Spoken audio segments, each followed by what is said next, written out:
Good evening and welcome to round number 6 of the Automobilista Australia Super 2 Summer Series here from up north, Hidden Valley Raceway. Myself, Lewis Wedding, in the commentary box once again, of course, and tonight being joined by Luke Rosella and Brendan Ross. How are we, gentlemen? Pretty good. Can't wait. We had a pretty big break. Hope everyone's had a good Christmas, good New Year, and yeah, we're back racing finally.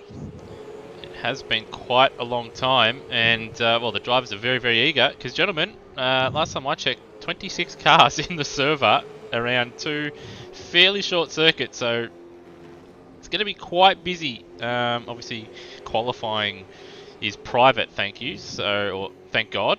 Otherwise, I'm pretty sure there'd be some run-ins for sure. But come the race, particularly the start, guys, we could see, at least on the first lap or two, some biff and barge with a lot of cars and nowhere to go. Look, as long as we don't recreate the 2015 scenes here at Hidden Valley, where every race somebody was getting taken at turn 1, lap 1, we should be right. But Townsville in our next coming race is going to be a cracker if we keep the same amount of cars. Yeah, Townsville did have a couple of great races there last season in Super 2. Also had some controversial moments and some biff in that one, but hopefully it's a bit more cleaner there this time around. But being a street circuit, I think it's going to be a little bit difficult for these guys. Even if, there's no malice in it and someone just makes a mistake, a lot of blind corners and nowhere to go at a street circuit. So again, we could see some, perhaps some championship-altering results at Townsville. Yeah. Street circuit always creates, pretty intriguing race. Crash fest race. But we say that, but I think Clipsal, the first round at Adelaide was pretty clean. Pretty clean than we would have expected. So, yeah, I think, but anything could happen. But we never know. We might have another clean race at a street circuit. You never know. But we've still got about a minute left of practice to go, so that gives us just enough time to go through the driver standings. And as it stands, after 5 rounds of racing, Tim Redmond, of course, leading the standings, 1,398 points. We've had Lime Mitch jump up into 2nd place. It's a couple hundred points to drift. And, well, he's going to have to find a little bit of time here this evening because Tim Redmond, once again, topping the timesheets. Daniel Cox in 3rd. He was another one that jumped up a spot or two. No, I think he jumped up a spot or two. But either way, he's nice and consistent all the way through. He hasn't been the fastest driver out there, but he's just picking up result after result. Turmo was able to stick around there in P4. Again, he's not been the fastest driver out there, but he's just been able to accumulate points, and that finds himself in P4. And Zed Snipes has had some good results, but he's also had a couple of DNFs, and that's why he doesn't find himself a couple of spots high in the standings. Burko had a bit of a disastrous night last time out and didn't pick many points up. I don't think he picked up any points, in fact, from the actual Winton round. So that's why we see our defending champion down there in 6th place and a couple of spots lower than what he was. Stancliffe in 7th. He's slowly making his way up the standings. He's actually looking quite quick in the practice session here, guys, so should expect him to give Redmond a bit of a show. We've got Taipan in 8th, Mishra in 9th, and Matt Cecil just scraping into the top 10.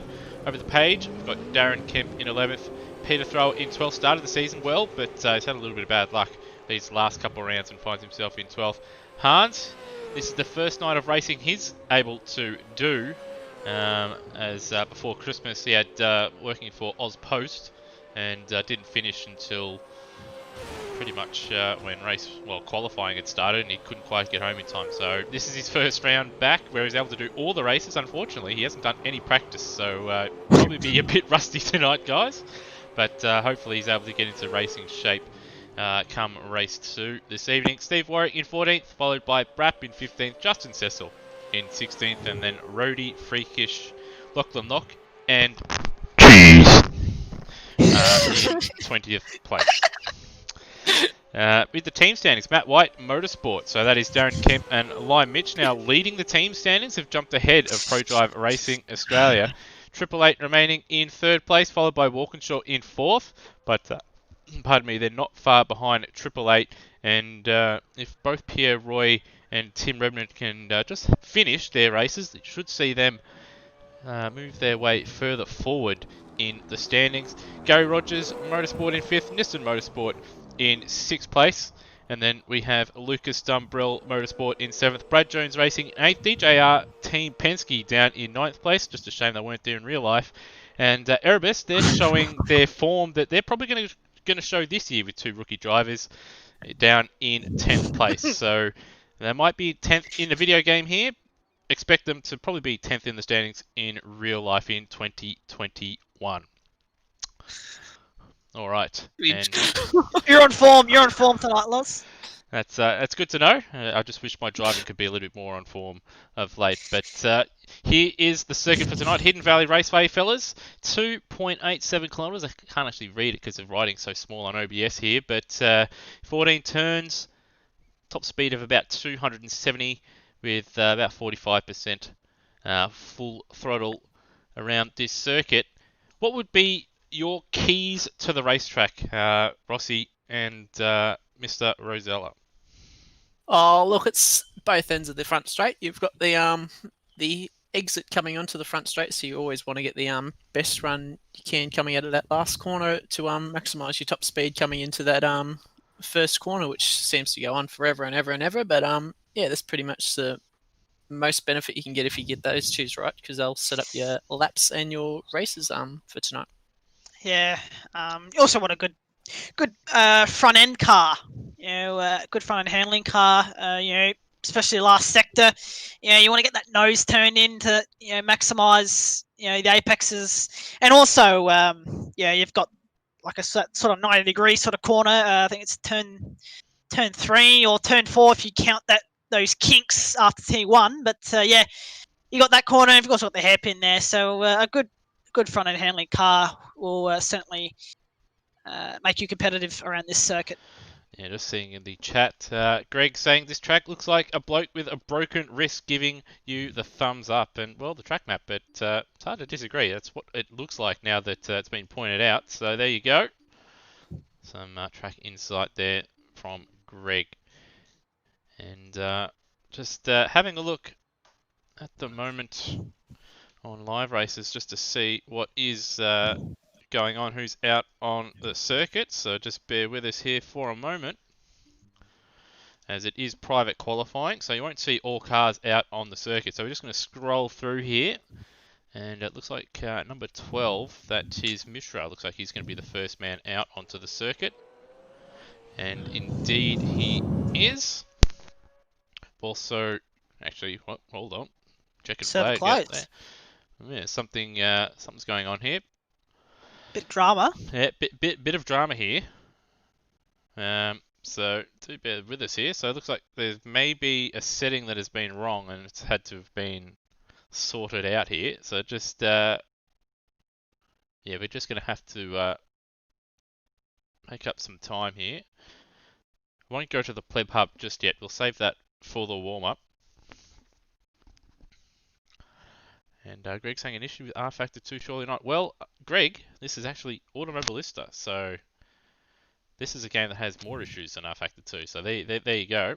But yeah, I do wonder what this issue was about.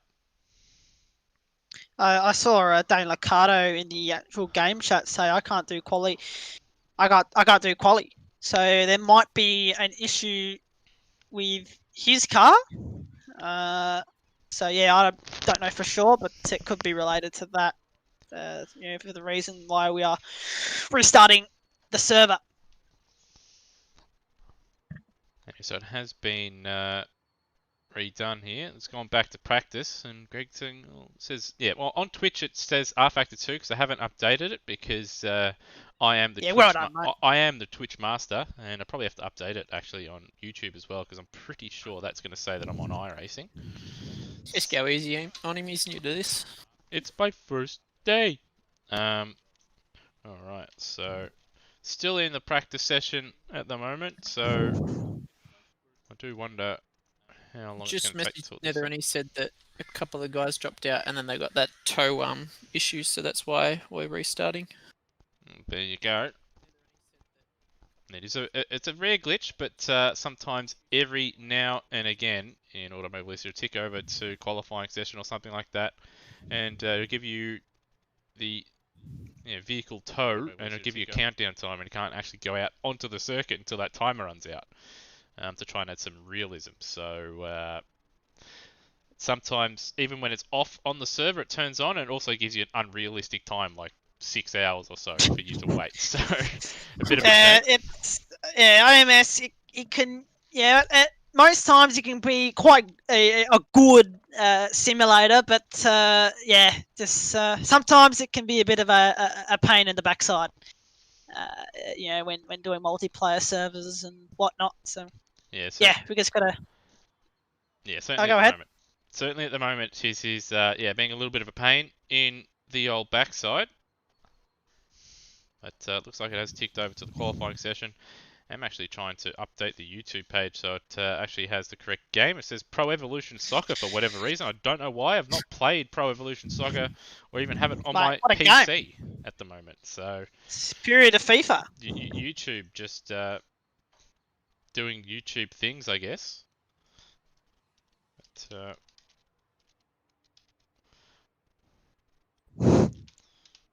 yeah, just filling in time at the moment. Alright, that should all be updated. And now it's all about finding a driver we can follow around on the circuit once they all go out.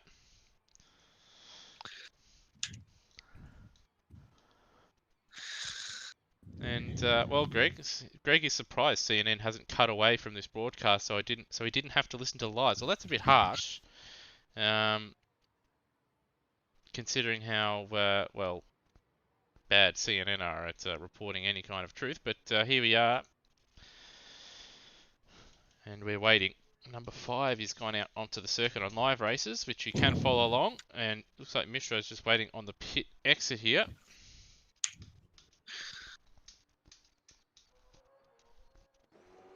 And it looks like Brian Walsh is the first man out onto the circuit here. So you won't see other cars in the background because qualifying has been set to private, just to make sure that with so many cars on the circuit in such a small circuit, one series which does have a few circuits which are quite small, it's just to make sure that there's no issues in qualifying that admins will have to sort out, RE penalties and the like, and to give everybody a clean 1 lap run, because that's all you get, 1 shot qualifying here. Basically a top 27 shootout in 5 minutes. Yeah, so get out there and set a heater, and we've actually got 27 cars in the server, so this is a massive grid for, if I'm being honest, it's a little bit of an average circuit, but right. But these guys are pumped up for it, and Brian Walsh will be the first man to set a time should he not get a track cut or send it off into the boonies. He works his way through turn number 1, very long radius corner. Just going to have a look on live races, see what he was actually able to manage. A 108.114, which was 1,000th of a second behind Rody with the 28th overall time. So he'll be hoping to try and crack into the 107s, will Brian Walsh. And that's an interesting line there at the hairpin there. That's NZ Snipes as the quickest first sector so far, 22.7. As we just wait for everyone to break the timing line. Scotty Stancliffe has actually equalled that best too. And 22.2 in the middle sector for NZ Snipes as well. So travelling on quite nicely. We'll try and cut to him before his lap finishes. But Walsh will be the first man over the line, and he's not going to beat his time. In fact, he's going to be quite a ways off it. And, haven't been able to get there, but NZ Snipes, a 105.7, so that's a solid lap time. We've got Scott Stancliffe about to approach the line. And a 5.8. And yep, we've got Line Mitch out there. Try and get to him here. Approaching the line in the go-getter-mobile. 106.3, so... He must have made a mistake Yeah, maybe in the last sector. A 21.4 in the final sector is 7/10 slower than Stancliffe, who has purpled the final sector. So clearly a mistake there from Lime Mitch. I think Redmond still hasn't settled up yet. He's the man to watch. Got Peter Thrower coming to the line. What can he manage? A 106.2. So he's able to get himself up into third place, and it's very, very tight here, guys. In that, well, from third all the way down to, could say down to Lachlan Burke down there. I'm gonna say it's tyres because it's caught me up before, but it's definitely the closest we've seen in a little while for that extreme amount of cars. Yeah, so I would hazard a guess that a lot of these guys in the 105s are on soft tyres. There are some guys that are quite quick that have set 1 minute 5s in the practice server. Now, was that down to a mistake, or have they put hard tyres on? That's going to be the question in the race. As we see Pierre Roy to the line. He goes 14th. Tim Redmond's got to leave it to the absolute last minute here. Is he going to get to the line in time, though? He's got a minute. He'd be right. Yeah, he's got plenty of time. He's just starting his lap. In fact, we're right on board with Tim Redmond. And Luke, why don't you talk us through Tim Redmond's lap here? So, coming up to turn 1, you want a nice exit out of T1, get the run down through the kinks. As we head up to this, like I said before, sort of a 90-degree right-hander. Sort of a late apex, use a bit of the curve, not too much. As, use all that exit curve as you head to the hairpin. Get the nose turned in. And then on the exit, car wants to slip away from you. As we come down this, one of my favourite quarters. Sort of dips down the road as we come up to this quite a tricky corner. Double apex, sort of left-hander. Use a lot of that second curb there. Use a bit of exit curb as we try to set you up for a nice exit here. Out of the last quarter, not too much exit curve, not too much grass, and it's going to be tight here. It's about a 10th in it at the second split, and he's found a bit of time in that final sector. 5-5.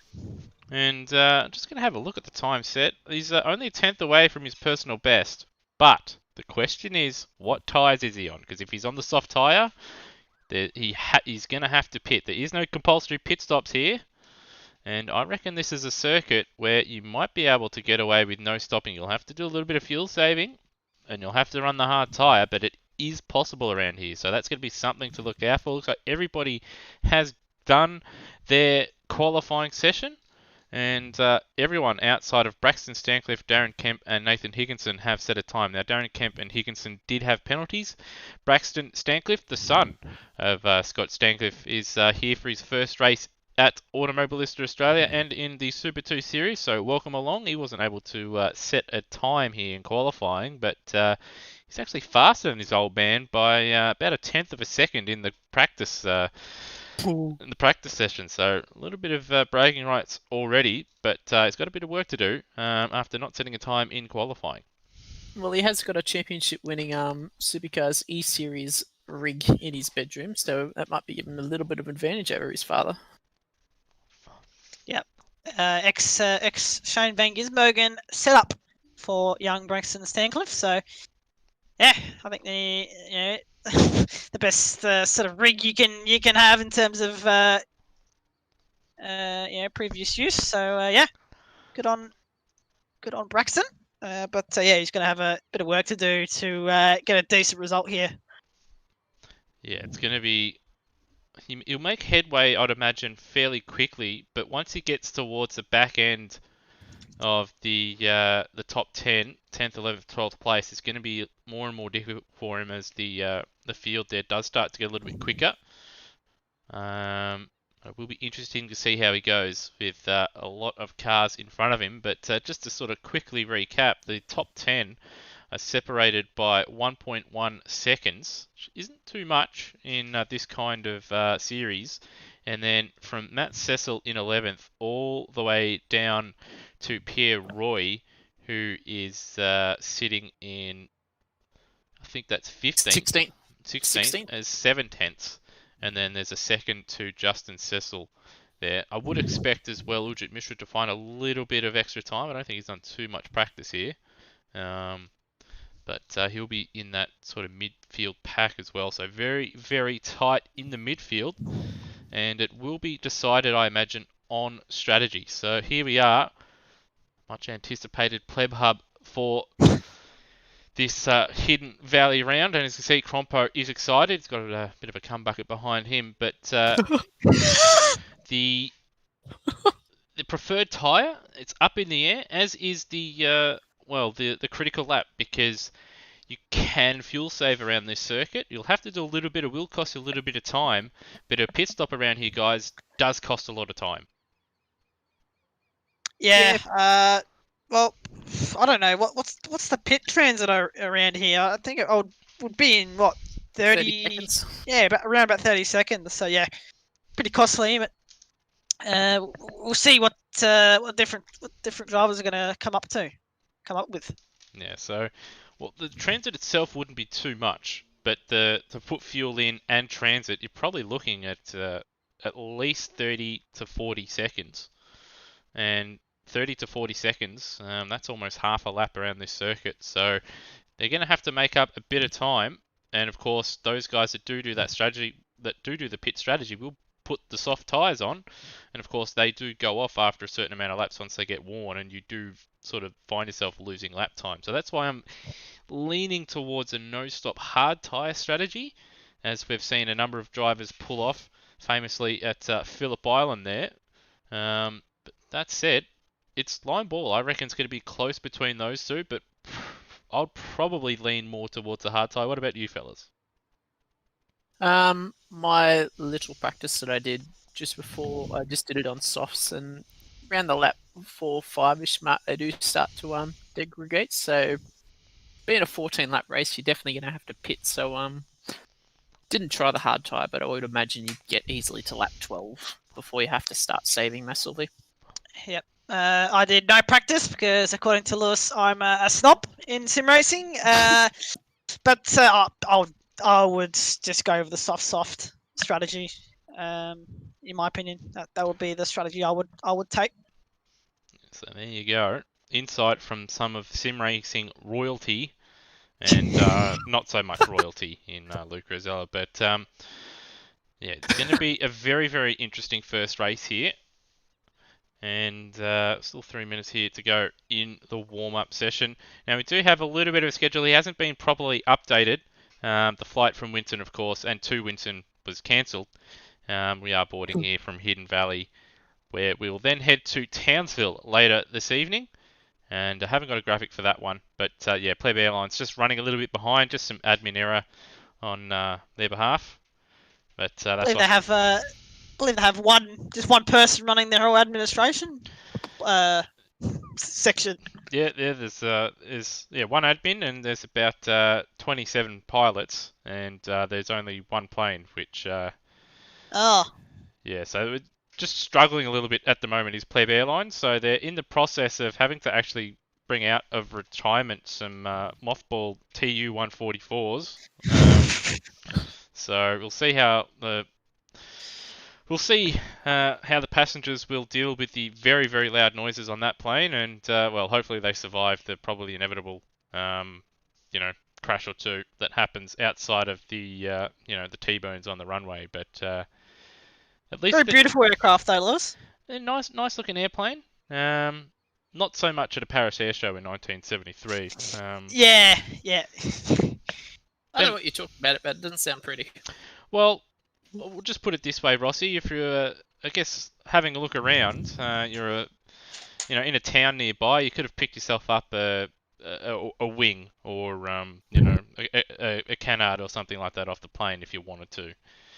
You just had to wait a few minutes after it stopped, burning on the ground. But yeah, not a good time was had. But that's what happens when you push technology like the Soviets did. But yeah, it will be good to see that plane back in service. Just remember, when you are flying the TU-144 on Pleb Airlines, to bring noise either. Well, you're going to need noise cancelling headphones as well as earplugs as well. So yeah, it is quite loud on those planes. In other words, And a bring parachute. whatever you. Nah, just in other words, bring whatever you bring when you're sitting next to Hans. Yes. Yes. Go Hans. And Go yeah, Hans. has been a fair lack of Gohans in the chat. Have seen one Come from on, guys. Tim Redmond, of course. We'll start from pole position. Rossi in the commentary box. Gohans. Kristen, of course.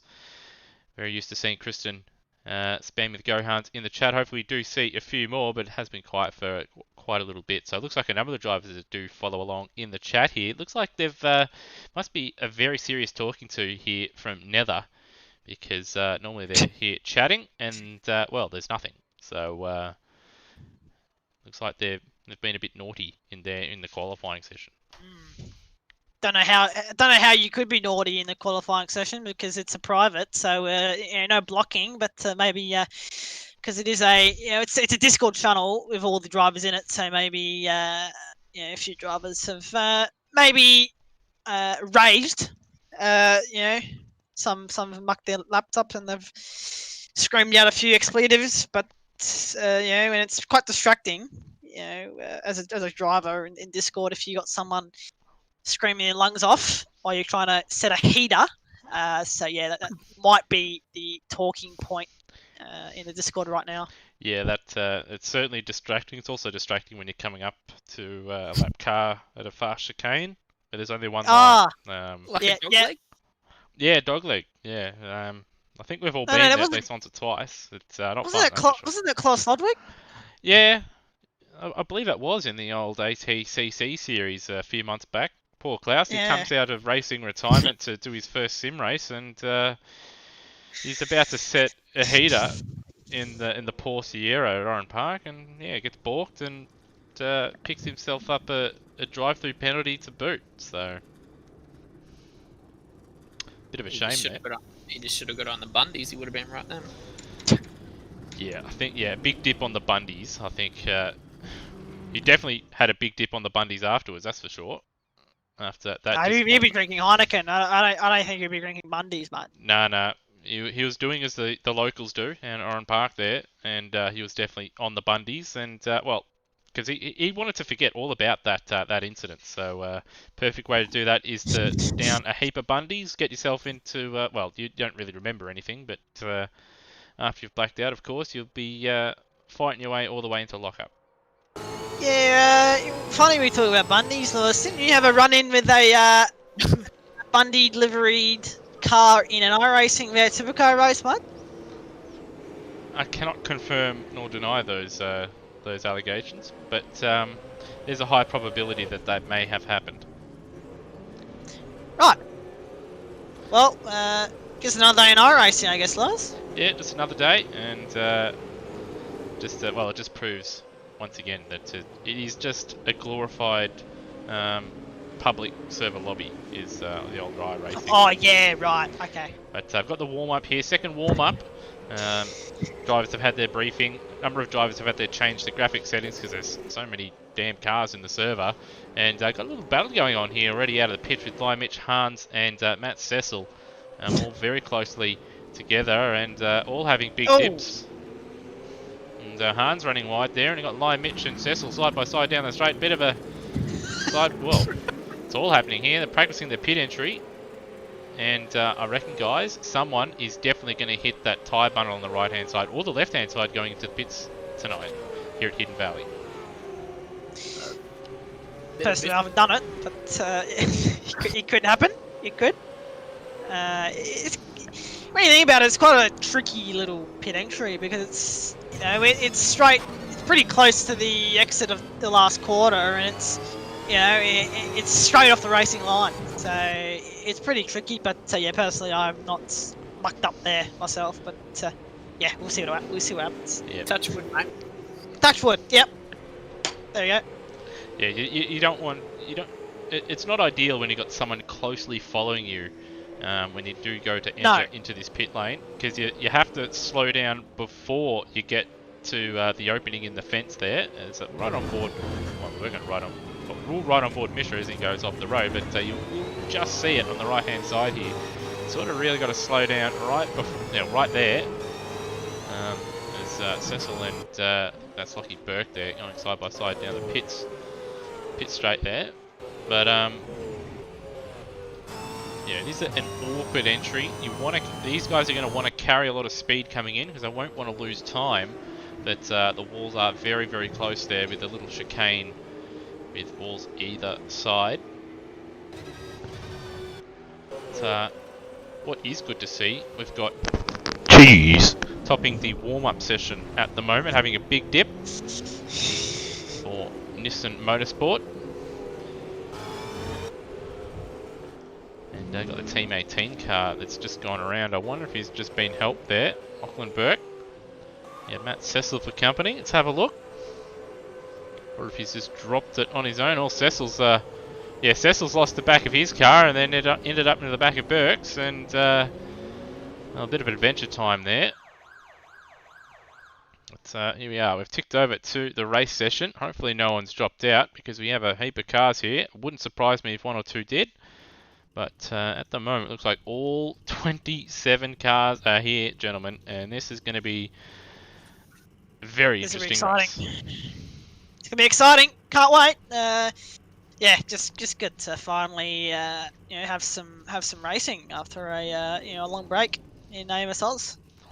And another stat that I forgot to mention as well: the top 4, all Kiwis. Ah, yeah. Scope would love that. So yeah, Lion Mitch, the leading Australian in P6 and P5, and then Hans Brunswick actually doing not too bad of a job to find himself in P6 after not doing any practice compared to anyone, or compared to about 95% of the field. So not a bad effort there. He's driving a Lucas Dumbrell motorsport machine. He's already at a disadvantage. Yeah, that car, it's worth about a second compared to a 888 car, I reckon. So here we are, 27 cars to go through.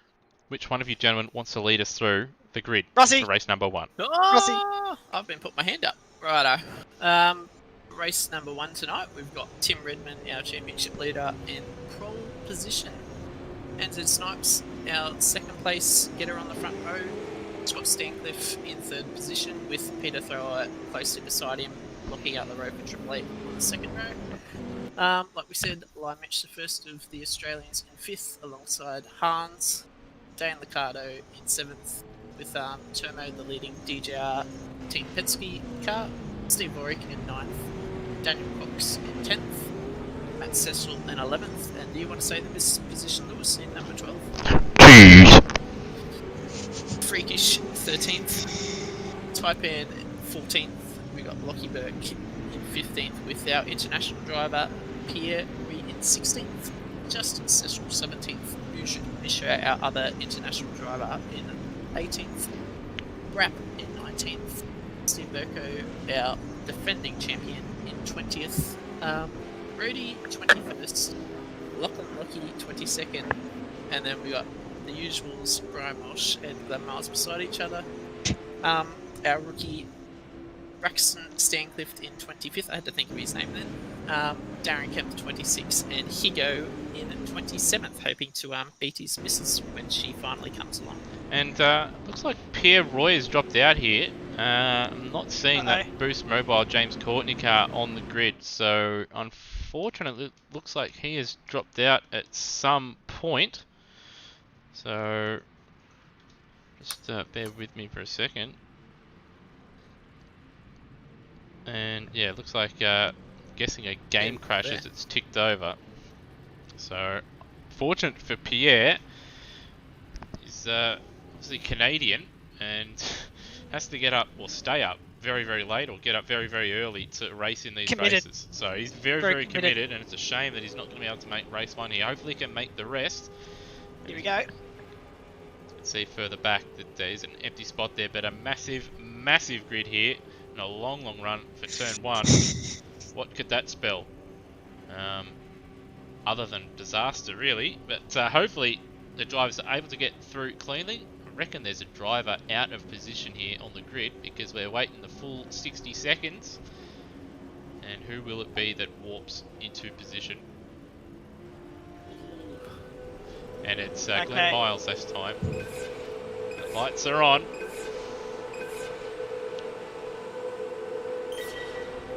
Away we go. Looks like Lion Mitch has got a cracker for a start. He's going to try and split the two Red Bulls, and he's going to try and go around the outside of the 97 and 23 cars. Redmond into turn one. He's outbroke himself. Redmond's outbroke himself, and he's going to drop multiple positions. And outside of that, looks like everyone just getting through. But Stancliffe into the lead on lap 1. I thought the contact between Lion Mitch. Oh, it is not a massive dive for the lead. But Stancliffe is going to get the cut back. What a move by Z Snipes. He's going to try and get the hairpin. And he's got it, and he'll have the inside for the next corner. Will they all make it through the hairpin? Hans Brunswick. Will just, I think, but all happening, and no big accidents so far, so good driving so far. But NZ Snipes into the lead. Hans Brunswick's had a good start. He's up 3. Lion Mitch up 1. And, it's on for Young and Old, well up and down the field as Hans has a look up the inside of Stancliffe at the final corner. He's going to cost himself a bit of a run down the straight, but now Stancliffe will look to retake the lead into turn 1. Redmond sizing up Lion Mitch too, trying to get back to the front as quick as he can. And Snipes going defensive into 1. He'll hold on just, and looks like Redmond up the inside of Lion Mitch gets the job done. Lion Mitch though, he's not going to give it up. He's a hard racer, and he's still close enough to send it up the inside. Oh, Matt Seltzer's around into turn 1. We'll just cut back and see what's happened there. So Cecil had Lachlan Burke behind him. Just come in, what's happened to him?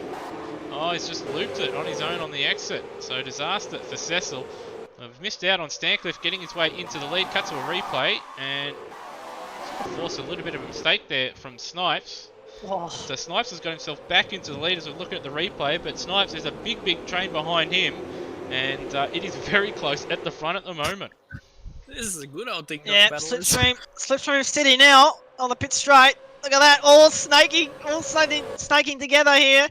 Lion Mitch hit the wall there in the background, but Stancliffe is going to have a look here at turn 1, but not quite close enough. Snipes, he's wide, he's off. Committed. He's off. Overcommitted.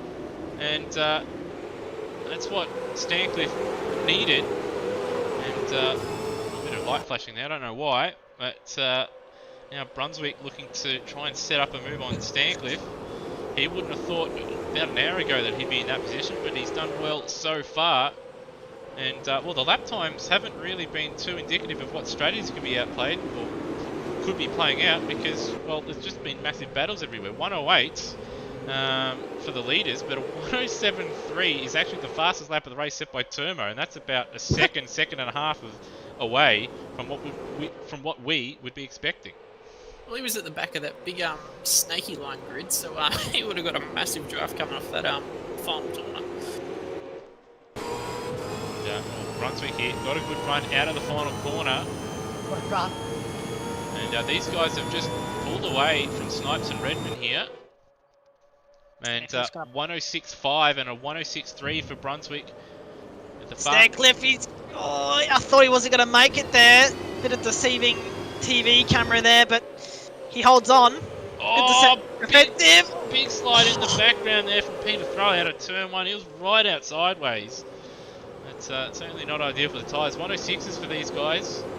Now, does that mean they're on hard tyres? I'd say they're probably on softs. Yeah, judging by the qualifying times, Lewis, I think all these top guys will be on soft tyres. So they've got to be careful here not to wear them out too much. It's pretty hard when you're in a battle. As it was a poor run from Stancliffe out of that right-hander. One of the few on the circuit.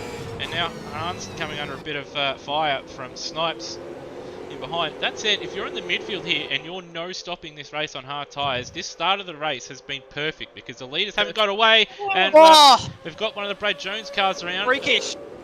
Yeah, Freakish has gone around here, so we'll just cut to a replay. But, Oh, Snipes, he's sending on Hans too.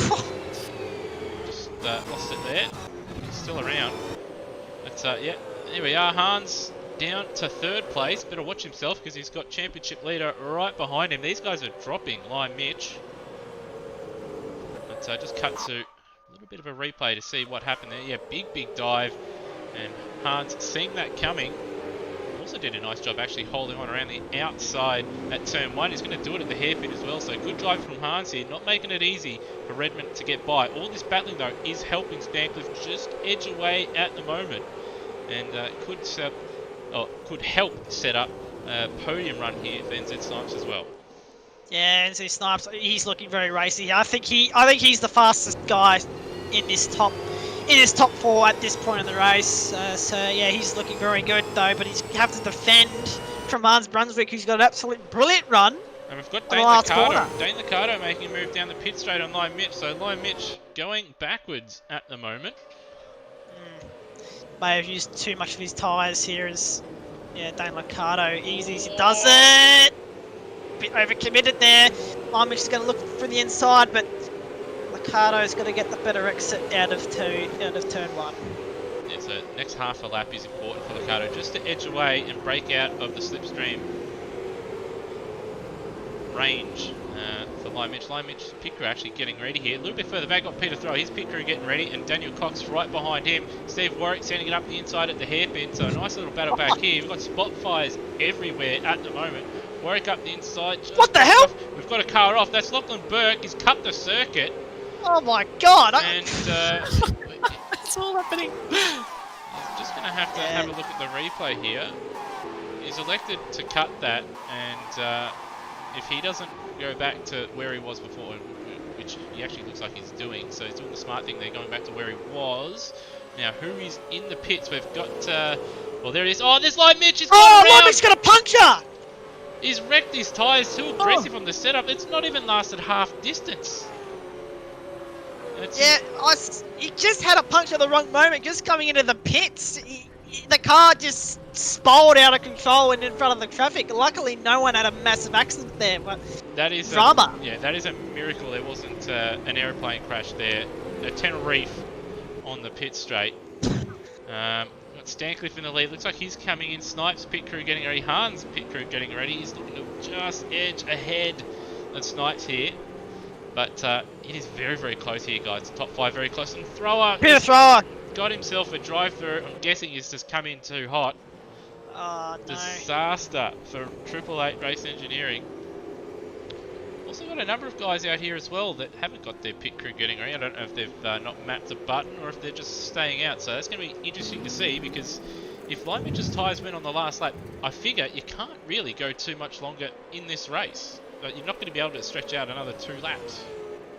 No, and he wasn't pushing as hard as the likes of Snipes and Hans, so I'm surprised if they're on softs they've run as long as they have. Yeah, so... And a bucket load of cars have just come in too now. So, who do you reckon, guys, who've been on the hard tyres at this point in the race? Well, if we're going to look at like lap times, we've got to look at the fastest lap a driver has set. So, now, looking at live races, Dane Liccardo's fastest time is a 106.1, so you've got to assume that's quality trim soft tyres. His fastest lap in the race, though, is only a 107.4. Now, he has been in battle pack, so his tyre life hasn't been... He hasn't been able to use the tyres because he's not been in clear air.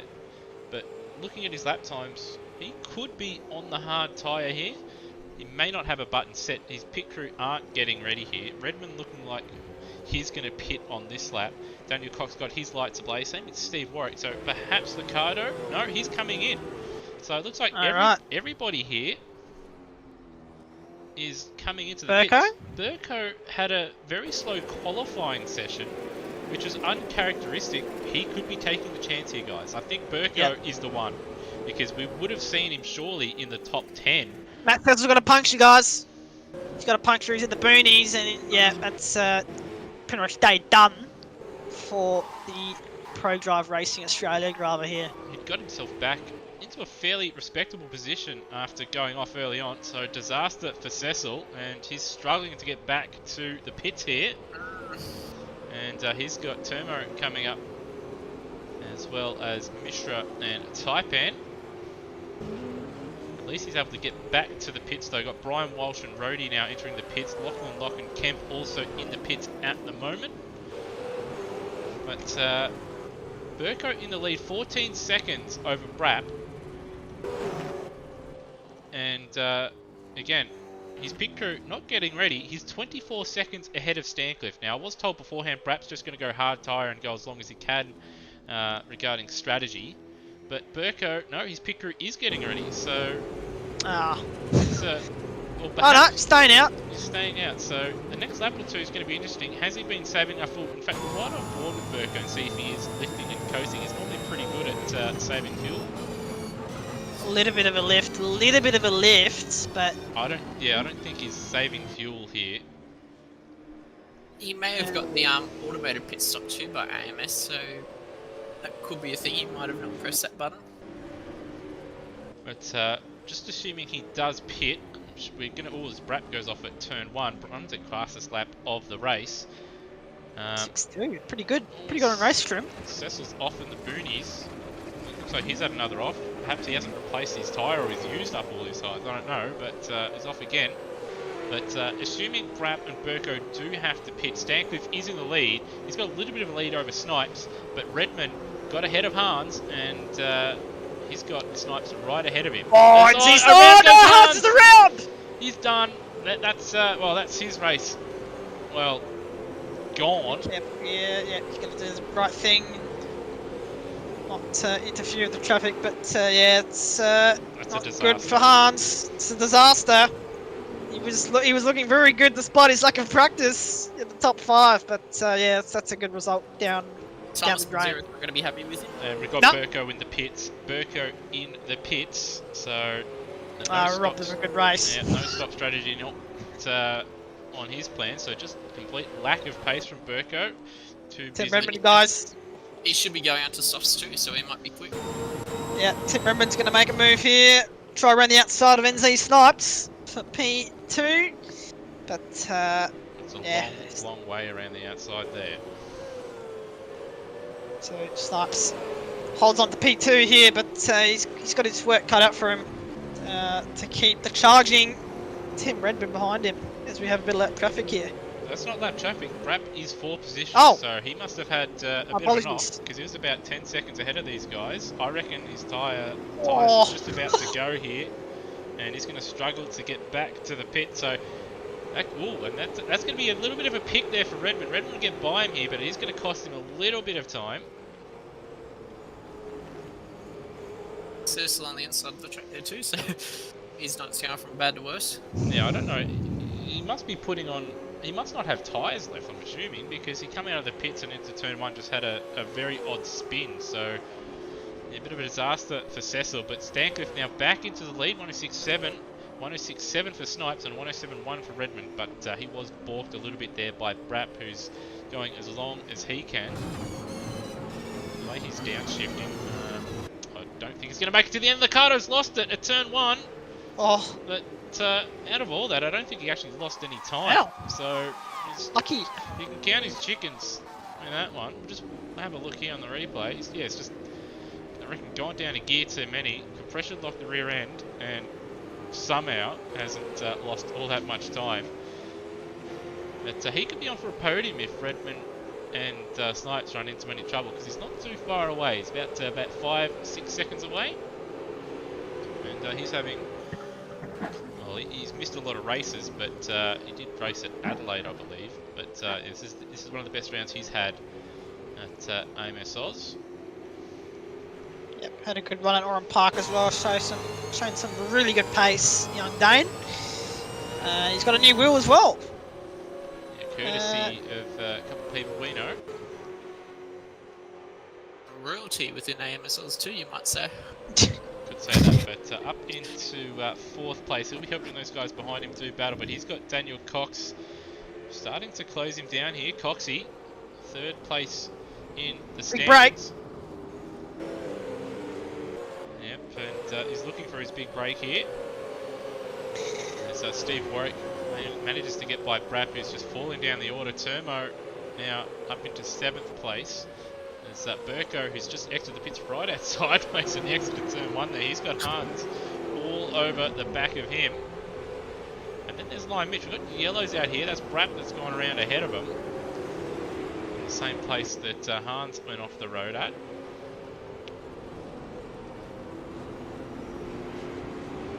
Higginson's got a bit of a serve there from Higginson, a lap or 2 down there, so he's just struggling at the moment. As Last lap. Brap continues to fall down the field, so that no-stop strategy not working for him. Snipes going mega defensive now down the pit straight. These guys have actually closed just a 10th or 2 on Stancliffe. They're both very, very wide. A little bit of contact, but, well, Snipes' car was there, and you can't really turn into something that's quite there. But Snipes holds on, and that little bit of contact could save him, but Redmond looks like he has the better tyres at the moment, and it's going to be difficult. But it looks like he's got the pace, and there's also lap traffic, which could add to a little bit of drama here. Yep. It's definitely affecting Scott at the moment. It could spice up this race here. Scott's got a Lap problem. traffic. Oh, Scott's got a problem. What is he What doing? is going on here? Yeah, what is he doing here? This is very, very odd. I saw him on the riding the brakes coming into the hairpin, so it was very odd. It can't be fuel. Maybe it's his running out of Formation tyres. finish or something. I don't know what's going on here, but He's on the brakes again. Some kind of issue. No, it is going to be a formation finish by the looks of it. So the Kiwi is showing up the Aussies here. So I reckon we're just going to cut away from that. So we'll just have a look at the battle for 4th place. And Stancliffe wins. But Liccardo will come home in 4th. Coxie will come home in 5th. And then we have Steve Warwick coming home in impressive 6th place. I think that's his best run of the season. So well done, Steve.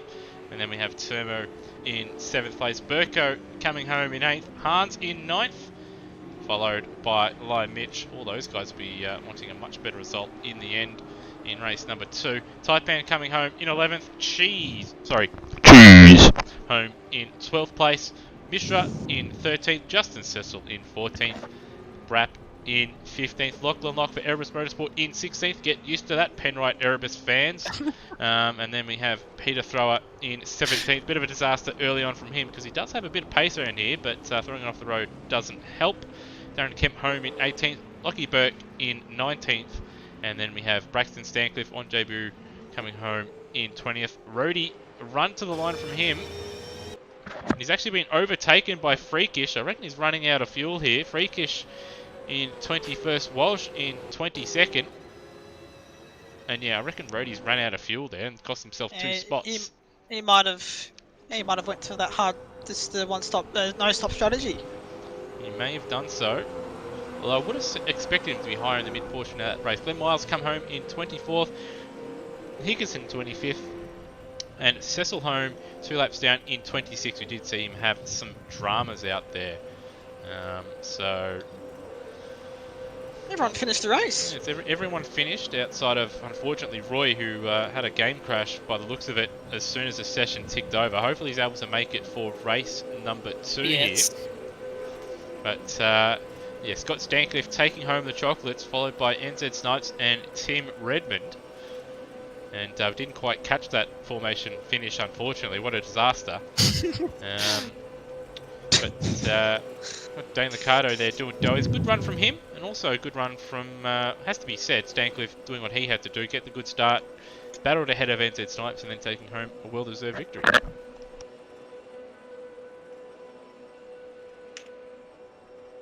As my co-commentators throw me under the bus there, but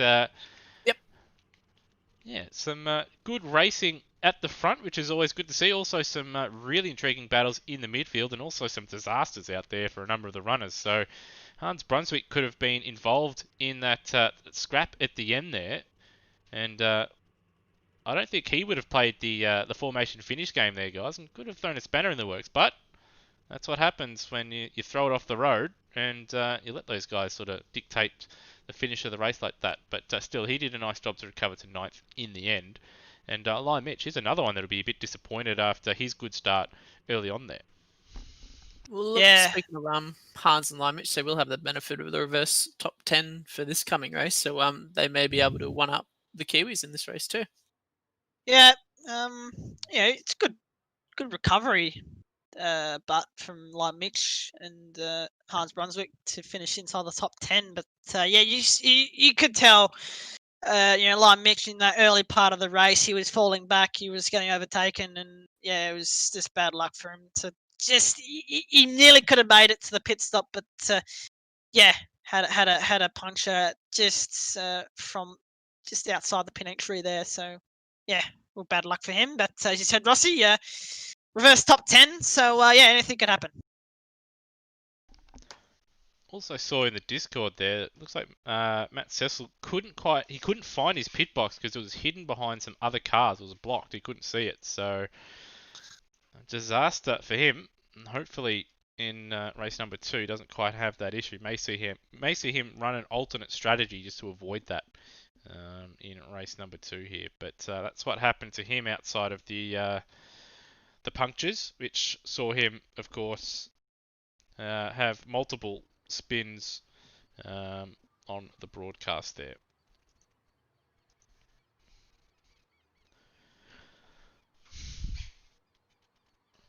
Alright, well, we'll take just a little bit of a break here as the server gets itself set up for race number 2. But we'll be back in a minute or two for race number 2 here from round 6 at Hidden Valley.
Like, race, just spun myself, caught back up, and got to the back of Lucky.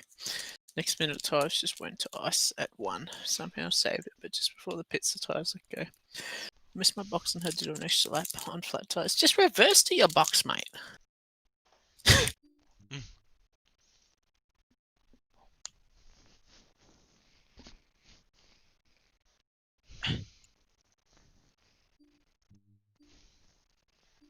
Fuck's sake.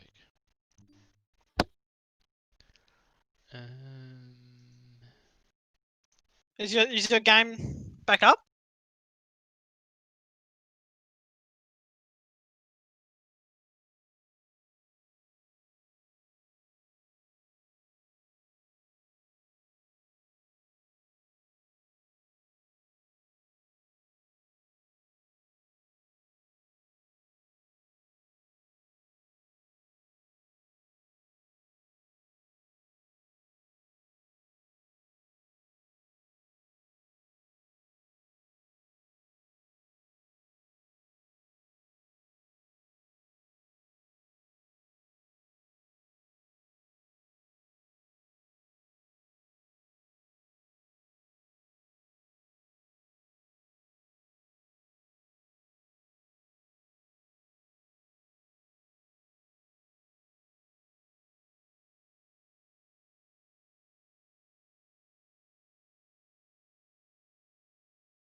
Cheese.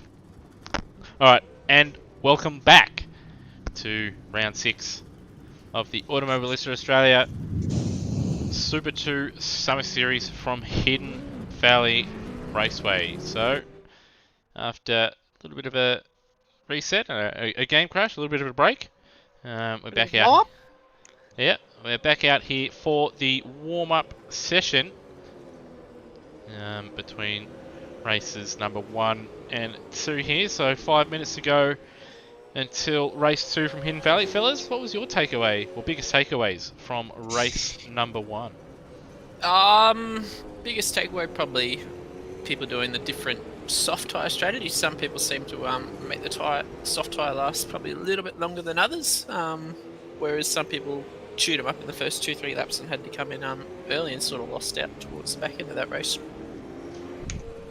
Yeah, I'm surprised not a lot of people went to try for the hard tyre, for the no stop of the hard tyre. But yeah, as we saw with Brap and I think Rhodey, it's quite difficult to get to the end on fuel and maybe tyres as well, because Brap was he was struggling out there. So yeah, I think the soft is the way to go. And like Rossi said, it's just depending on how long you can get the first stint to last. You can be the beneficiary in the second stint.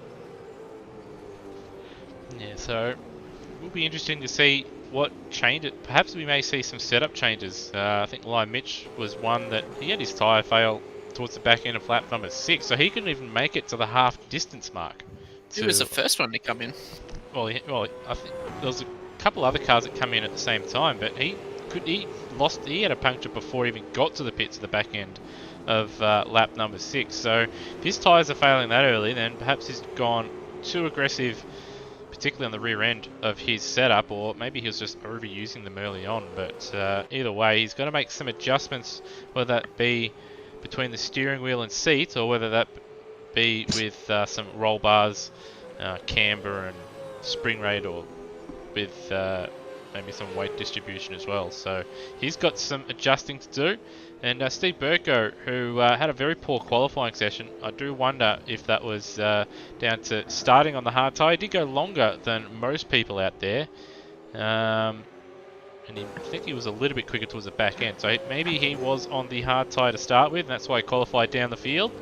that was able to eventually make his way into the top 10, and that's why he'll start towards the front. But I wonder if in this one, guys, if he'll just go soft and just try and stick at the front of the field here.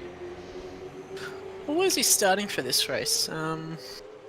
He was 8th, so he'll be 3rd. So yeah, he might be able to if he can tag with Hans and Limich and sort of learn from them and gain a bit of pace through them, he might be in good stead to defend off the charging Kiwis and Stencliffe, Snipes and Redmond.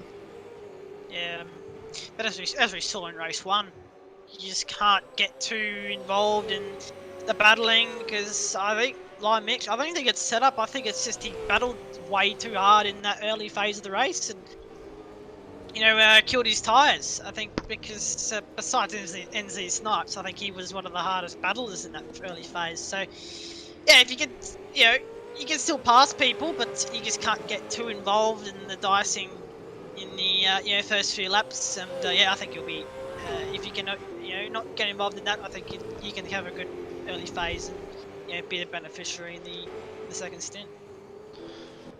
Yeah, so yeah, those guys at the front, they've got nothing to lose really. I don't think. Well, Hans knows he's not in the championship fight. That's what he said to us prior to the broadcast, after not being able to race in all the races and missing most of the first races of each evening prior to tonight.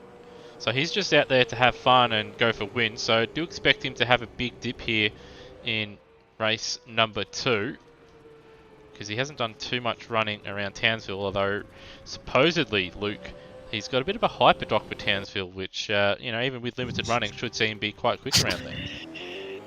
Yes, I do recall at ASC for the main game race there, he made a really, really good setup around there, and got me a top 4 around there as well. So yeah, I expect Hans to do really, really well around Townsville, and we'll just have to wait and see.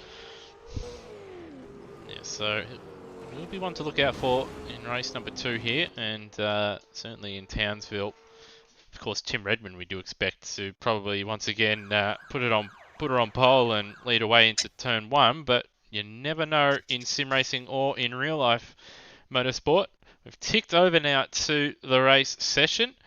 Pierre Roy was able to get back into the server. Now, does his game last here on the formation lap? So, fingers crossed he's able to make the start here. Of course, he will start from the back of the field here in race number 2. But for his sake, especially staying up or getting up as early as what he does, living in Canada, he's able to get some racing in tonight. So, hopefully he's able to get out on the track. Currently sitting in the pits. He's out on the track at the moment. So, yeah, hopefully his PC and internet holds out here. But all drivers now making their way onto the grid.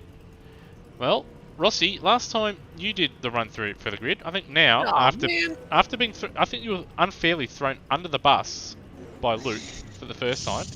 Unless you want to do it, perhaps it's Luke's turn to run through the grid here for race number 2. Do it, Mr. Hyperdoc. Okay, mate. All right. So we're just waiting for the train to start, and here we go. So the first place car, Limich, 10th place in the race 1. He'll start in first place for race 2. He'll be joined alongside it on grid 1, row 1 by Hans Brunswick. P3, Steve Burko in the Pro Drive Super 2 car. Behind him it's Turmo in the DJR Team Penske car. Steve Warwick out of Brad Jones Racing. He'll be starting in P5. Daniel Cox, another top 10 finish for him. He'll be joined alongside with Dane Liccardo out of the other Pro Drive Racing Super 2 car. Tim Redmond looking for another strong finish. He'll be starting in P8. And Anthony Snipes, the hard charger in race 1, he'll be starting in P9. Scott Stancliffe, winner of race 1, he'll be starting in P10, courtesy of the reverse grid. And we've got Taipan in P11 in the Monster Energy car. P12 is Cheese. followed by Aldrich Mishra in the GRM Holden. Justin Stessel, P14. Brap will will be starting in P15. Lachlan Lock, P16. Peter Thrower, a disaster in race 1 because of a pit penalty. He'll be starting in P17. Darren Kemp, P18. Lachlan Burke will be starting in P19. Braxton Stancliffe looked very pacey in race 1, but we don't know what happened to him, so he'll be starting in P20. Freakish will be starting in P21. Brian Welch in the Mega Bulk Fuels Brightech Motorsport car in P22. Rhodey in P23. Glenn Miles, P24. Nathan Higginson, P25. Matt Cecil, P26. And Canada's Pierre Roy, after missing race 1, he'll be starting at the rear of the grid in P27, Lewis. Yeah, so it looks like everybody able to make it. Hopefully no more dropouts in this one. Now the big question is, are people going to be able to get into their pit, sorry, not their pit, but their grid slots correctly? You can already see Termo's a long way back in his grid slot. And just rolling through the back of the field, there are some number of drivers that do seem to always miss it. So looks like we've actually been lucky this time by. And we are about to go racing. 5 lights are out, and Lime Mitch with the absolute flyer of a start. He's gonna lead the pack in a turn 1 as a bit of moving. They're 4 wide, 3-4 wide in the middle there. Oh, Redmond's gonna make it 3 wide. Oh, pinched out there as they fly through turn 1. Lime Mitch still your leader. And it's followed by Hans Brunswick, Burko, Redmond making a good start. He's in P4 as they fly into turn number 3 here at the Valley. And approaching the hairpin now. Looks like for the most part there's not been too many or much shenanigans, although I do say in the background there's a car off there. That's Brian Walsh. Oh, Pierre Roy! He's going to hit the hairpin. Oh, he's got a helping hand from Rhodey, but how that wasn't worse, I'll never know. Have to cut to a replay to see what happened there. So a little bit of lag there. So he's warping in and out, and he's just turned across the nose of the Team 18 car, Lockie Burke, and then being collected by Rhodey. But at the front, Lime Mitch in the lead, playing a little bit of snakies down at the pit straight. Redmond already up into 4th place behind Burko now. Making a move. He's going to make a move on Steve Warwick there for P6. Oh, Coxie! Having a big dip out of turn 1 there. And, well, it's going to cost him a position. Stancliffe straight up the inside and up to P5. He can't let Redmond get away. Redmond now right behind Burko, who's starting to just edge a little bit closer to the back of Hans, who's giving Lime Mitch the old hurry up. The big hurry up here. Clearly looks much more comfortable with his car at this stage. Lime Mitch, I reckon, may have made setup changes or maybe making some driver changes to not eat up the rear tyres as much as what he did in race number 1 here, but his Hans right behind him now. He's trying to play some games here to break the toe. Hans only now starting to follow him Cover here. the inside. He's going to cover the inside in turn 1. Hans looking for the outside. Maybe hoping that Lime Mitch will overshoot, but Lime Mitch holds up the P1. And we've got Redmond up the inside as well of Steve Burko into P3 now. If I was Lime, I'd give up this position to Hans because he obviously looks comfortable and he's just going to chew into his tyres here, and he might come up with the same issue in the last race with getting a puncher too early. Yeah, so under attack is Lime Mitch, and of course they are both going to come under attack from championship leader Tim Redmond as well here. Also getting some feedback regarding one of the commentators here from Scott Nolan in the YouTube saying, can that commentator stop umming and ahhing, saying it's poor form. Speaking of poor form, Burko wide there, and that has allowed Stancliffe up into P4. It's under attack from Coxie, and Steve Warwick giving NZ Snipes at the last corner there the big hurry up. There's that's Liccardo around the final corner. He's ran wide, and well, that's not going to do his rear tyres any good, but let's just cut to a replay here. So he's battling with Turmo. Turmo's ran wide. Liccardo has had a little bit of swappers on and then ended up on the grass and then completely lost control. So he's back down to 16th now, so disaster. Oh, for the Brunswick car. looking racy here. Oh, I thought he was going to make a move into turn 3, but Light Mitch again holding station. But they've got to look out for Tim Redmond here, guys. He's closing in. It could be there could be an incident here between these two. The way Lion Mitch is sort of just parking his car everywhere, and Hans, I'm sure, will at some point get a little bit frustrated with that and just go, you know what, I'm just going to send it here, and maybe a bit of contact here. Hans, of course, live streaming his point of view on Twitch, so might be a few blow-ups on camera. Quality content over there. Yep. Quality content. He's got a decent run here, got the toe. Be close enough to make a move, and Lion Mitch doesn't fight it. In fact, bit of a bump draft going on there. Bit of a bump draft, so Hans is happy where he is. Got Burko as well having a look. Bit of gamesmanship going on here, I reckon. Oh, Stankiewicz is off the road. I think there was lag there. I think there was lag there, so right on board with Burko here. So Burko got a bit of lag, and no, it's just a bit of a mistake there, actually, from Stancliffe. Looks like he was just worried out of it. From Burko, as Mitch just a little bit wide, but it's actually opened up the exit at the hairpin for him here. This front three very, very close together. Hanzo wide there, and he's done a nice job of not throwing it off the road twice there, but that's going to give Lion Mitch. That's going to give Lion Mitch a breather, and he's going to come under all sorts of pressure from Tim Redmond now. Yeah, Redmond looking for the better exit out of the last quarter, but it looks like Hans has got a mega run. He's actually pulling away from Redmond here in the slipstream, so Redmond's got to work on his last quarter exits here as they go into turn 1. Redmond pretty deep on the brakes. He's closed in a bit to Hans, but Snipes goes really wide. And Burko as well is fighting to work his way a little bit further forward as well here. In fact, he was ahead of NZ Snipes, so I reckon Burko's made a mistake on that last lap, and Coxie now looking to be the lead Ford driver. Got the pit crew getting ready for Hans Brunswick here, so he's looking just to get into some clear air. Not a bad idea, I reckon, just to get a bit of an undercut and jump Lion Mitch and Redmond while he can. Yeah, because he's clearly being held up at the moment. Tim Redmond also, Walkinshaw Racing pit crew getting ready.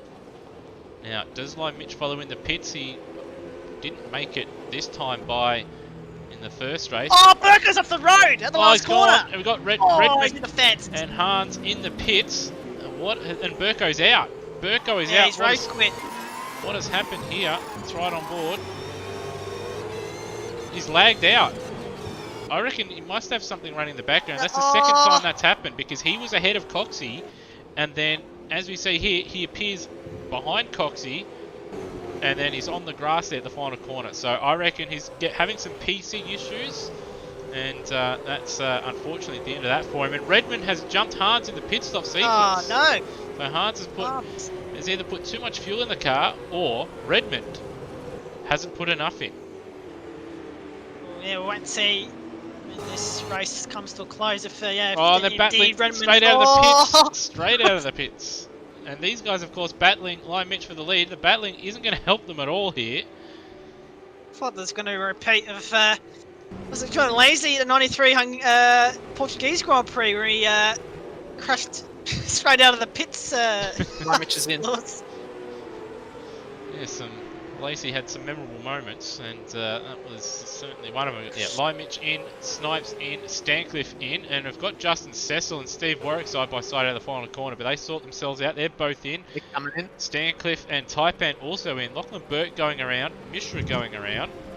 Yeah, so we have to wait and see here, because of course Hans and Redmond have been fighting, so I think Mitch should be okay here. Oh, looks like a Walshy just sort of balking Redmond there. Just going to have a look on the replay to see what had happened just quickly here.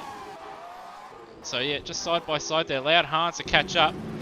And now they play snakies down the straight. Where is Lion Mitch? He's just exited out. And well, he's made up a little bit of time, I'd say, over those two who have been battling. The side by side shades of Mansell and Centre at Barcelona around the outside. Hans is going to try it. but it's too long a radius of a corner to get that move done. But he's giving him the big hurry up here, and he wants second place, and I reckon he will want to get after Lime Mitch as well. Yeah. Oh, Here he's we going to go. make another. He's going to make a move. Oh, not a lot of contact. Pretty fair. He's got the job done for now. Redmond's just going to send it contact. Oh, that's a bit of a bump Hans and will run. throw it I back in. feel there. Yeah. I reckon Hans will probably return serve with a move like that. He doesn't mind a bit of contact, but when you do moves like that, generally He you will get give it something back. like that back. So Yeah, Redmond, look so- out. Yeah, Hans is going to look for either a bump here, or he's going to get a good exit at the last corner here and maybe return serve. Tim Redmond. He's been much better through the final corner all race long, and once again he's actually got an overlap down the pit straight. He's got to squeeze him. He's Don't do it, Very JP. naughty. Don't do it, JP. he's giving him no room down the straights as Coxie exits the pits. And can Hans pull it up? Oh! Well, he's had him off the road. well, that's not really Hans's fault there because he was squeezed so far to the inside. I mean, what do you expect there? Yeah, And, well, Hans, he's got his elbows now. He doesn't care if you've done 70 hours or 2 hours of practice. He does not care. big He dive. stopped. I reckon he's redressed that. And I reckon he should just send it up the inside of this next corner here, just as a bit of a return serve here. But now it's NZ Snipes, who's ahead of both of them, who's been quite handy, but hasn't been as quick in this one as either of those two. This has allowed Lime Mitch to break away, but Lime Mitch is stuck behind Pierre Roy at the pit. As that's his... DJ Arca came out of nowhere there. I think he had to take the escape rope. That's Glenn Miles there. So, spraying across the track. once again, battle joint, Brunswick and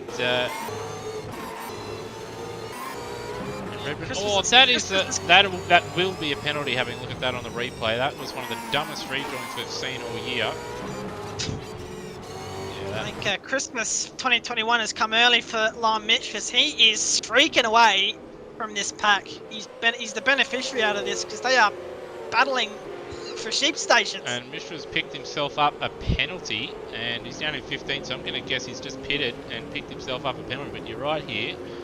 All that battling has allowed, well, not only Snipes to get ahead of Redmond and Brunswick, but it's also allowed Lime Mitch just to streak away here. Only about 4 laps to go. Pardon me. All he's got to do is just keep it on the black stuff. Yeah, only 4 laps to go. I feel like they've been battling for about 20 laps here, so this fight, it's not over, Lewis. And I don't think it's going to get settled until the final lap, and they will, I would imagine they'll close up to the back. Oh, there's a touch! Oh! It's And, all out. Lime Mix is all out. Lime Mix, no, not Lime Mix. Tim Redmond, sorry, nearly met the fence there on the inside. So Hans Brunswick, a bit of a freebie for the Lucas Dumbrell driver. Is Redmond pretty deep under brakes to turn 1, nearly finding the back of Hans, but the battle continues here in Valley. and they've got Brapp in front of him. He has yet to pit, so he's doing the same strategy as race number 1. But if it's anything like race 1, we see him fall down the field here. But he could be a bit of a thorn in the side for one of these guys here. Yeah, doesn't need to get out of the way. Does not need to get out of the way. He can race. This is going to be awkward. And who's it going to balk here? Is it going to be Hans, or is it going to be both of them? And they've also got Stancliffe now. Stancliffe is right behind these guys now as they try and filter their way by Brapp, who almost T-bones the side of Hans there. Stancliffe is going to try and go around the outside. As Brapp, he's just This is like multi-class racing.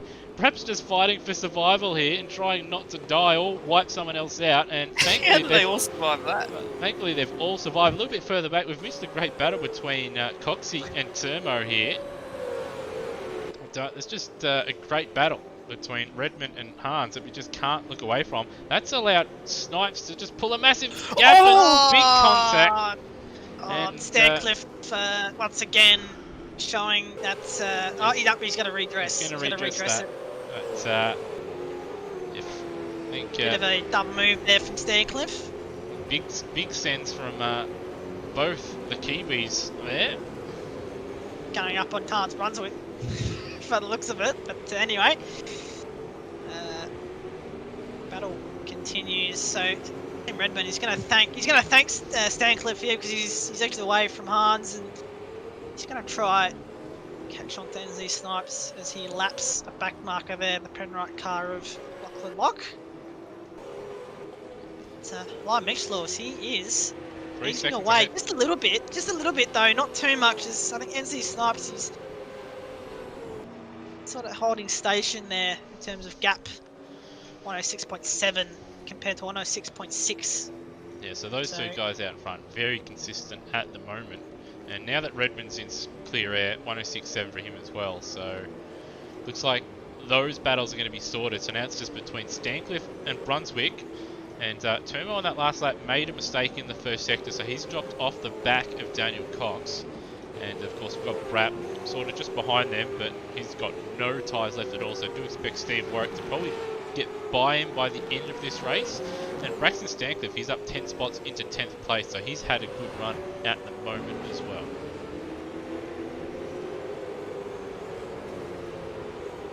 Yeah, Brian Walsh just getting out the way there for Liam Mitch as we're heading to the last lap in this pretty spectacular race, Lewis, at Hidden Valley. Action-packed, I would say. Stancliffe has got past Hans again, so he's challengeably over for third place, but yeah, sadly those positions are probably set now. Yeah, so looks like the race, at least at the front, is done and dusted, barring some kind of drama. Actually, Braxton Stancliffe, he's up 10 positions, so he's done well to come from virtually the back of the grid and replicate what his dad's probably taught him. Yeah, haven't seen any of it on the cameras, but yeah, that's a solid effort. But the next big battle. Looks like Stancliffe has caught the back of Taipan in that last half lap, and also Justin Cecil's right there as well. Just in front of Tim Redmond there. Ooh, yeah, he's off. In an awkward spot. Yeah, he's going to have to watch that rejoin, but Liam Mitch only got a couple corners to go. Yeah, no formation finish this time round, thankfully, for Liam Mitch. He's going to head down the pit straight, a little brush on the wall there. And he's going to take a win here at Hidden Valley. And he just slows down there. Comfortable win. NZ Snipes, he's had a really good night so far. He comes home in second place. Tim Redmond coming home in third. Stancliffe home in fourth. Followed by Hans Brunswick, who was a bit of a punching bag in that one. Coming home in fifth place. And then we have Daniel Cox, who wasn't actually too far away from those guys. So if he had a better start to that race, he certainly could have maybe even been able to shake up the order just a little bit more. And we've had Turmo come home in seventh. He dropped off the back of Coxie there towards the back end of that race. So he's just struggled at the back end there. Warwick home in eighth, followed by Brap. He was able to hold on with his shot tyres and nab a top 10. Same with Justin Cecil in 10th place for Erebus. Taipan home in 11th, just ahead of Cheese. And Braxton Stancliffe actually losing out a couple positions on that last lap there. He ended up finishing in 13th, so not sure what happened there, but instead of 10th it was 13th. Cecil home, Matt Cecil that is, in 14th. Peter Thrower home in 15th. Freakish home in 16th. Then we have Dane Liccardo in 17th after his early adventure. And then we have Mishra home in 18th after his drive-through penalty for, I'm guessing, speeding in the pits. Darren Kemp home in 19th. Pierre Roy is off in the boonies. He finished in 20th. Burke home in 21st. Rhodey in 22nd. Hopefully he made it to the end this time by Higginson home in 23rd. Lachlan Locke home for Erebus in 24th. Get used to that, Erebus fans. And Brian Walsh home in 25th. Miles in 26th, a lap down. And Steve Burko, the only non-finisher, and also he's saying that he's pulling out of the comp. Lag destroyed any chances, even though it didn't happen in the first race, so that's a shame. I'd say it probably more so due to graphic settings, and maybe he needs to redo the thermal paste on his PC. That can be an issue, but anyway, shame. Hopefully he does rejoin the series. Anyway, great racing here in race number 2, guys. And Liam Mitch, got a bit lucky, but sometimes you've got to make your own luck. He held on in the lead early on, and that set up his run after Hans and Tim Redmond cost each other a shot at, challenging Lime Mitch after they were all close together in that first stint there. Yeah, well, like you Yeah. said, he was heavily challenged by Hans there in the opening stages, but managed to hold himself out. Waits an extra lap for that pit stop, and went on to claim an easy win for him. Yeah, well, doesn't matter. If you got to keep on the road if you want to have a good finish, and yeah, that's Lime Mitch had to do that. Just keep on the road, keep it consistent, and don't really pay attention to what's happening behind him. And it's a crucial win for Lime Mitch in terms of the championship as well. Yeah, certainly needed those points, but he's going to need probably a retirement or two for Redmond if he really wants to claw his way back in the standings. But still, gaining points on him at any point is crucial at this stage of the season. And of course, Untitled Snipes really impressive. He was able to pick his way through the field and was able to not get caught up too badly in the Redmond and Brunswick battle, and was able to pick up 2 in the end easy positions. And he's had a really solid night to really solid start to his night so far here from Hidden Valley.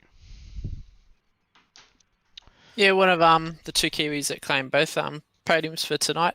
Sorry, not both podiums. It was in the top 5 for both races. So some solid points going his way for the championship too, as he tries to fight back and make something worth it for the next coming rounds.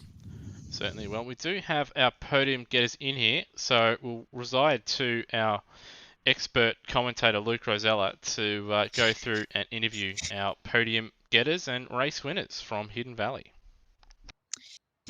Thanks, Lewis. We'll start with Lime Mitch, I think. Race 2 winner. Lime, bit of a sort of disaster for you in race 1. Bit of a had a puncture there just outside the pit entry there. Just talk us through your first race there, mate. I started on some pretty used tyres, so I only got back to my computer with about 7 seconds to go before we had to grid up. So yeah, that explains that. But the other races were alright. Managed to defend off Hans pretty well. And race 1 I managed to pass a few people, so that was alright. Yeah, and then of course race 2. I thought had to adjust. Did you adjust anything with the setup for race 2 to help you, sort of make those tyres last, or just just concentrating on putting in the consistent laps together, and not, as I said before, not worrying about the the drama that's going on behind you. No setup changes. The tyres are fine. It's just race 1, as I said, I started on some used ones, so that kind of screwed everything up. But yeah, I just kind of focused on my own race. Didn't really know what was going on around behind me, but I don't know how Snipes got up into second with Hans and Tim battling away, so be a good watch later. Yeah, congratulations, Lime Mitch, on grabbing race win in race 2. Scott, we'll go on to you. With a strong showing in the last couple of rounds and a pretty comfortable win in the first race tonight, do you feel the gap to Tim is closing, and yourself amongst others now can you regularly fight for a win?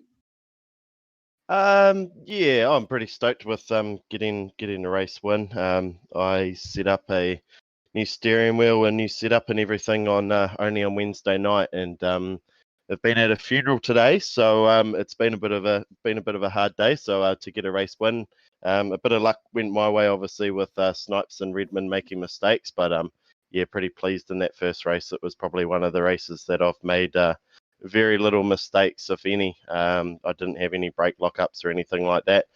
Second race was going pretty well. Unfortunately, with having some lag spikes in the server and stuff like that, I thought a car was coming up my inside left room. I outbraked myself, and then I came back onto the track, and they were already behind me. So I don't know what happened there, but yeah, all in all, good round so far, and congratulations to the other boys. It's the level of driving's gone up a notch.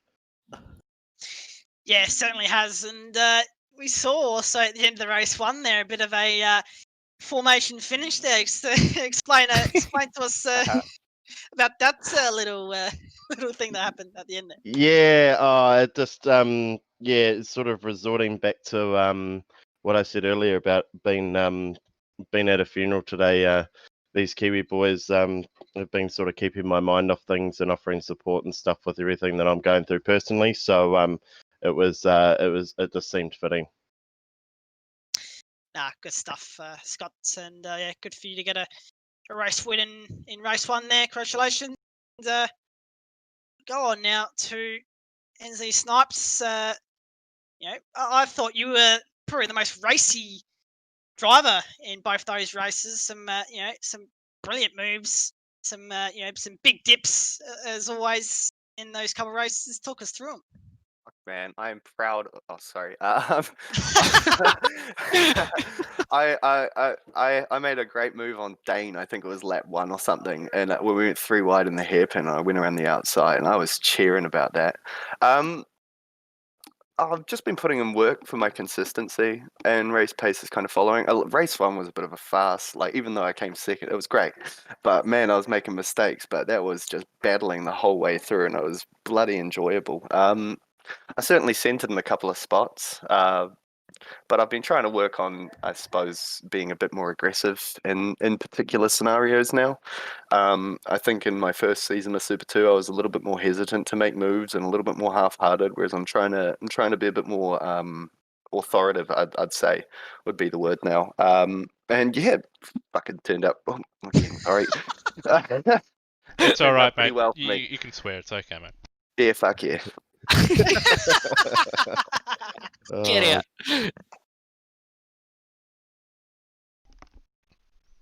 Nah, Oh, you went. congratulations, NZ Snipes. And also, just quickly, race 2 there, you got ahead of that sort of battle between Redmond and Hans. And do you reckon if you got ahead of them earlier, do you reckon you could have caught Lime Mix at the end there? He's pretty quick. Oh man, the gap was he'd already got himself out to a reasonable gap. I think I was slightly closing it, but I don't think I think even with a couple more laps, he probably still wins that race. To be fair, he had enough pace to hold on. Even if I had another second, I think it would have been a bit quite hard. But you know, I gave it a shot. There's a point though where in the race where it's like I'm gonna stop trying to send it and just consolidate this position I'm in. Don't go too deep here and lock up a break there. So but grats to Lima. He drove a good race there. He needed to, and I'm pretty thrilled about a Kiwi 1, 2, 3. I think that's AMSOZ history right there, isn't it? Scaffy, be proud of you, mate. Yeah, thanks, boys. Congratulations. Congratulations, NZ Snipes. Solid round for you. And finally, Team Redmond, championship leader. 2 podiums tonight, giving yourself some solid points in the championship. But second race, you found yourself in the middle of some fierce battles out there. Do you consider giving up positions to look after the championship there, or just send it? Look, man, I'm trying to score as many points as I can to retain the lead. I did see Lime have a pretty bad first one, so it kind of gave me a little bit of a breather. But I didn't want to lose too many off the back of him, and there was definitely still a couple of cars between me and him. So I did want to race it, and had a really good challenge from the likes of Hans. I think for a number of laps. So I did thoroughly enjoy that. But yeah, no, just trying to, as I say, be consistent, and just trying to keep scoring points. Good stuff, Tim. Another consistent, successful round for you, and yeah, we'll look to see how you can do in the second round in Townsville. Yeah, awesome. Thanks, Luke. Just a quick shout out to Pete's Brakes. Thank you. Well, well, that does it here from the Hidden Valley League of the AMSOZ, or the Automobilist Australia Super 2 Summer Series here from Hidden Valley. But we will be back about 10 minutes or so time, I'd say, fellas. Unfortunately, Luke will probably he may jump off because he's too busy wanting to watch some other real life racing. I don't know why. This is much more entertaining, but yeah, we will be back 5-10 minutes time for what will be the Townsville leg and round 7 of the Automobilist Australia Super 2 Summer Series. See you then.